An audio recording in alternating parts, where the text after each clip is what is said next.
Who's better, Churchill or Gwendolin? A question we've all asked ourselves. And by that, I mean I made a map that works perfectly for both of them, and I wanted to see who would do better. They're the only two heroes that have a ton of DPS, and their attacks don't seek out balloons, they just go in a straight line. So to get the most out of them, I made a map that sends the balloons back and forth a ton of times, letting every one of their attacks go all the way down the track. Now, it was just time to put down Churchill, give him every buff in the game, and see how far he could get on his own.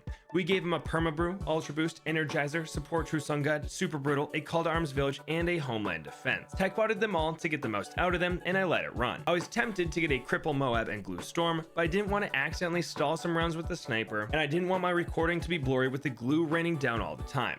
So this is what Churchill has to work with. This worked great as his shells were firing all the way down the map in a super satisfying way, hitting every balloon possible. He was tearing through the rounds. There was just one problem.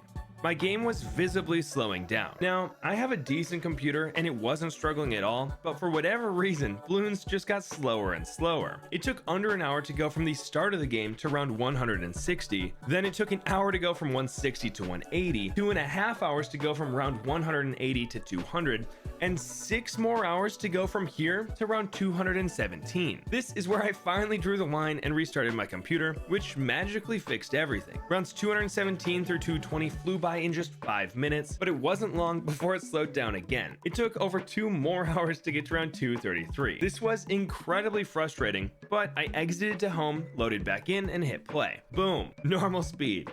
For about 10 rounds. Round 245 is where I reloaded it again, and this took us to the end of the run. There were too many BFBs, ZOMGs, and DDTs to count, but only 6 bads, one of which was fortified. It was this fortified one that caused us problems though. Once all the other balloons on screen were popped, our DPS on this guy dropped way down as Churchill would only shoot when the bad was in range, instead of him shooting the other balloons and having his shells hit this bad no matter where it was on the map. This, combined with its crazy HP, let it get way too far before we popped its outer layer. Surprisingly, it wasn't the DDTs that leaked. No, we must have popped those right before the exit. Instead, it was the BFBs. I've done quite a few God boosted runs on special maps, and this is the first time that BFBs have leaked. Normally, it's the DDTs or an entire bad that does us in. But round 249 is what took down Churchill and ended this cursed run. Finally, I can shut off my PC and give it a break, and not have to watch some annoyingly slow gameplay that I didn't have any impact on outside of just watching. But Churchill had 1.4 billion pops, and the next best tower was the Sun God at 59 million. Now we're on to Gwen, and I was already regretting setting this up. If she's anything like Churchill, we're in for a brutal couple of days. But she wasn't. We got the same buffs on her and let her run free.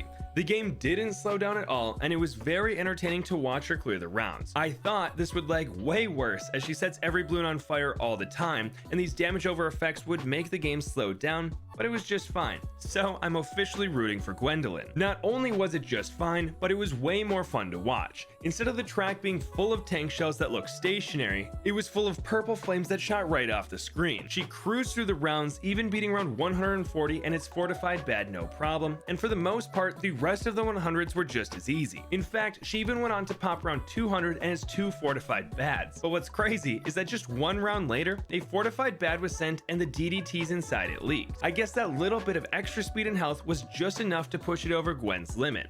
So round 201 is where she failed, ending with 364 million damage. But we all knew that Churchill's late game power is better than Gwen's, so why don't we make it a little more even? Since Gwen buffs fire monkeys, let's give her a Wizard Lord Phoenix just to see how much farther she can go with it. It took some time giving the wizard all the buffs that Gwen had, but pretty soon we saw how much damage he was adding to the table. The early 200s were getting popped fast enough that there wasn't a worry in the world about leaking. In fact, we were popping the bads at about the same spot that Churchill was in his run.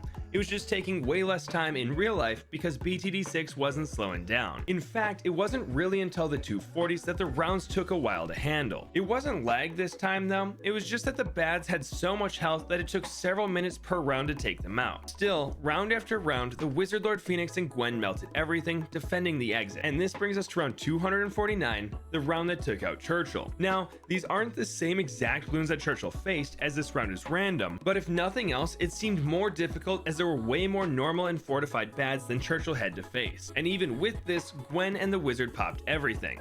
This couldn't last forever though.